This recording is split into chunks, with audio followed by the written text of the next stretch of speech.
Well, the moment of truth has come. Answer well, and you will live. We won't go for the other alternative.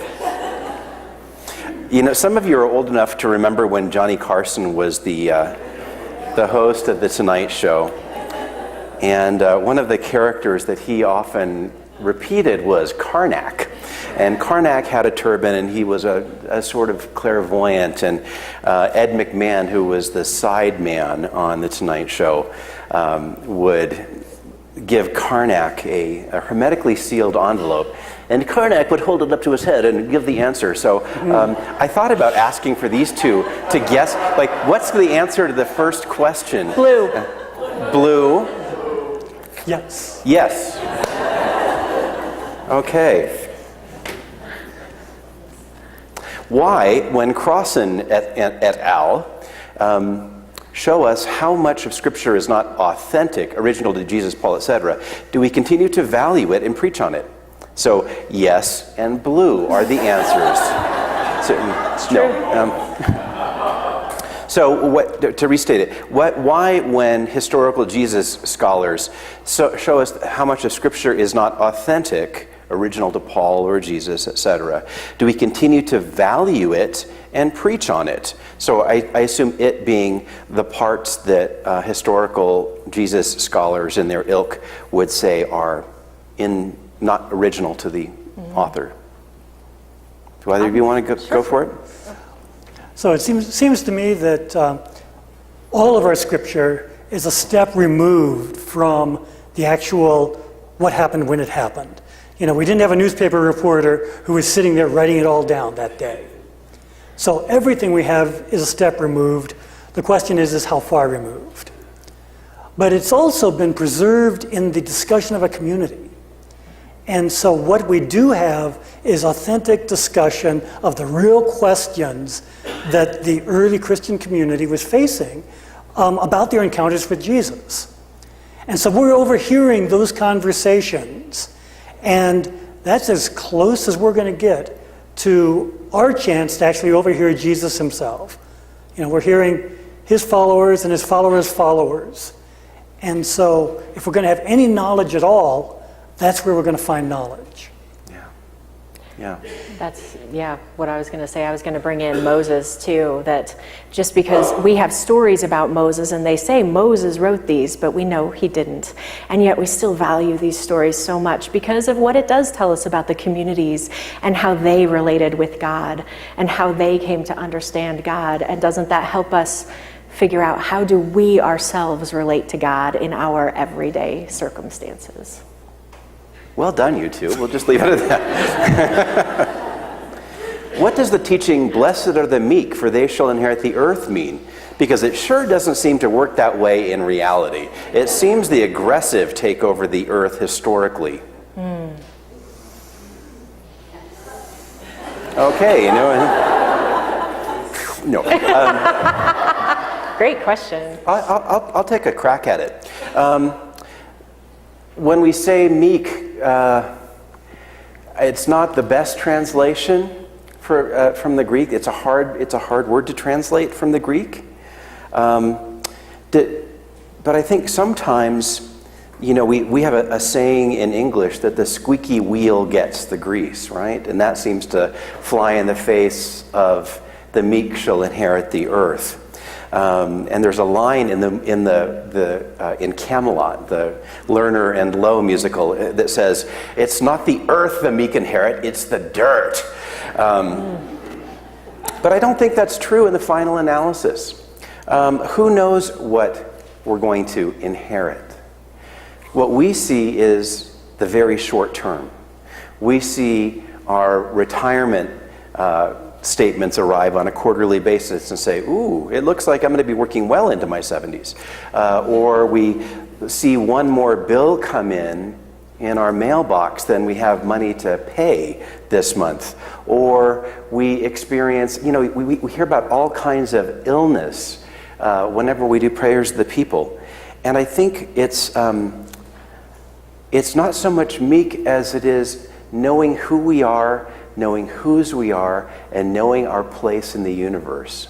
That's for me what meekness is about. It's about deep humility, and not the kind of humility that's self-effacing or self-debasing, but seeing ourselves as perhaps God sees us. I really appreciate that answer, and I feel like I need to really engage the question better too. But that, I love how you talk about humility, and if we can get to that place where we are in that place of most comfort in ourselves and who we are and who we believe God is asking us to be, then will we not also engage the world from that and truly feel that the earth is our place and that we are in a good place? If we can get to that centeredness, then yes, the earth is ours. This whole world community is ours. I'll take a slightly different tack.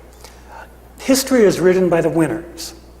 You know, you get that history book, it's kings and emperors, Federal Reserves, oil fields, all of that. But the people who actually make the world work aren't the ones in the history books. It's the church mice who make the church work, not us. It's the people who are tilling the field who put the food on our table, not the people sitting in the boardroom, perhaps raking in the profits. And so I think it's a way of looking at the world that turns it on its head, turns the usual power pyramid upside down and says, wait a minute, the people who really matter are the people that nobody else notices. And they're the ones who actually get anything done in this world. Okay. Next question. The world of violence continues to increase, marked by unimaginable acts toward women, children, vulnerable members of all communities, and I would add men. Why do the messages of peace and compassion fail, present and past, to stem this deplorable trend in humankind? Can I take that? I think that's actually a misperception. There was an article in the Christian Science Monitor about 2 years ago that talked about the amount of institutionalized violence in the world and how much it's decreased in the last 25 years. Fewer people are dying in wars. Fewer people are dying in famine. Fewer people are dying in internecine conflicts. But we don't hear about the good stuff, we just hear about the bad stuff. So I think that's actually, I think we are getting better. It's just that we don't acknowledge that we're getting better. And instead of asking you guys to answer that question too, since we have a huge stack, I'm going to let this go and see if we can get one person to answer the question. What are the redeeming qualities of the Old Testament? Hey, David Peterson here. David, you want to? Yeah. David is not only a retired Old Testament professor, he is the past president of the Society of Biblical Literature, which is like the National Academy of Science for biblical scholars. And he's going to school me after, because I want this answer. Is there more to it? Go for it. I've been attempting to read the Bible for the past year and a half, and have about 200 pages left in the Old Testament, having finished the New. Although I can find my Christian faith in the New, I find the killing, destruction, etc. appalling in the Old. Yes, and because we watch the news every evening, we don't want to read it in our Bible, do we? But doesn't it reflect who we are in so many ways? Jamie would tell me, no, it doesn't. That is not her. That is not her God. These stories of human people, I'm looking at the story of Jacob for next Sunday, and I love his fallibility, and I hate it at the same time because I don't want to see my own fallibility in these very human, very pained, very searching human beings in these stories.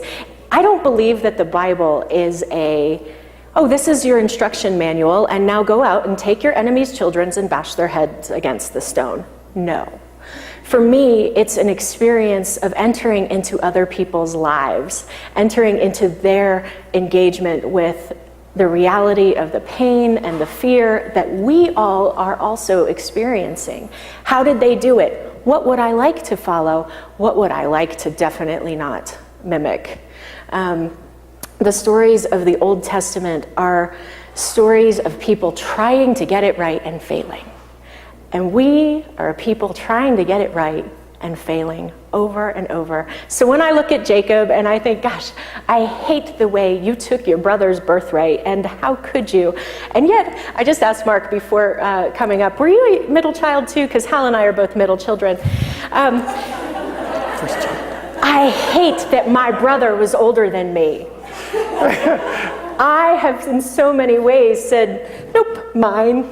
Let me take that birthright.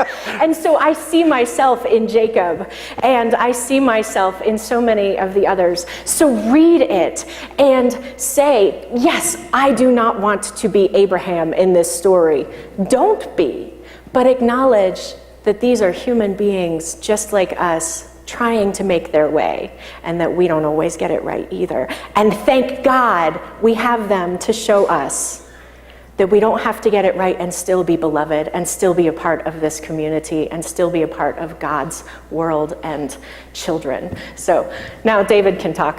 At coffee hour.